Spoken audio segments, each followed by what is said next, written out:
secteur du transport subit de profondes mutations ces dernières années et l'Afrique ne fait pas exception à la règle. Les chantiers se sont multipliés à l'échelle du continent et notamment en Côte d'Ivoire où les services de voitures avec chauffeur ont le vent en poupe. On en parle comme des Uber ivoiriens. Je veux parler de TaxiJet mais aussi d'Africab, une initiative de Vangzi Goma avec qui nous nous sommes entretenus.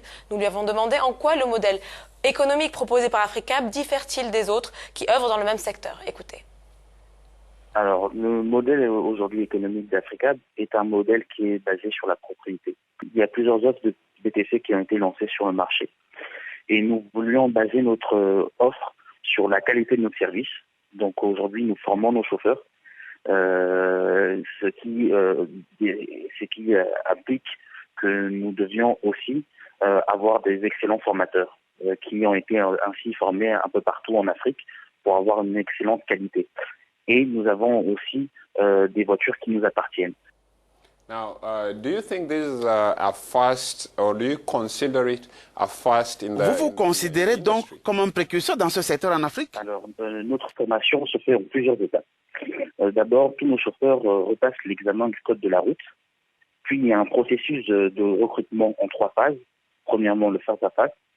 C'est un test qui comporte des mesures d'aptitude, prise de parole en public. Ensuite, la pratique, examen de conduite, de manipulation des véhicules, capacité à produire un service dans un climat pour un climat urbain et pour des clients premium. Et ensuite, c'est la technique, c'est l'utilisation des nouvelles technologies et tests d'orientation avec des jeux de rôle pour pouvoir justement s'orienter dans la ville d'Abidjan. Ensuite, on va inculquer à nos chauffeurs nos valeurs. Nous avons un label, nous avons labellisé notre formation que nous appelons les 3 C d'Africa.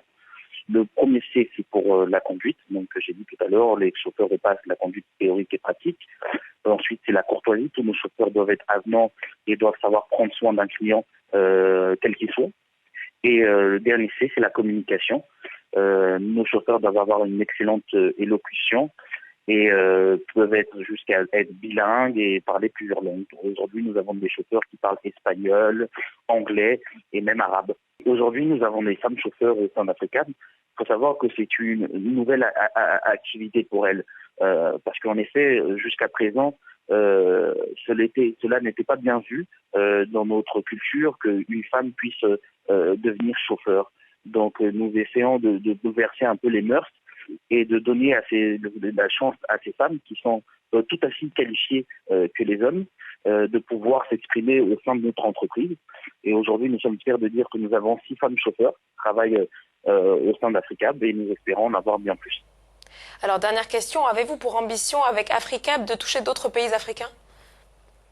Non, nous avons des ambitions panafricaines. Cette ambition ne concerne pas juste la Côte d'Ivoire.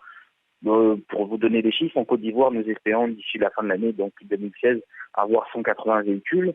Ensuite, nous espérons avoir une vingtaine de véhicules sur Lomé, une trentaine de véhicules sur Cotonou, qui sont Lomé et Cotonou, qui sont nos 2 futures plateformes où va s'étendre Africab.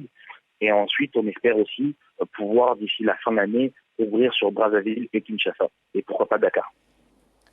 Well, Vangzi Goma, the CEO of Africab.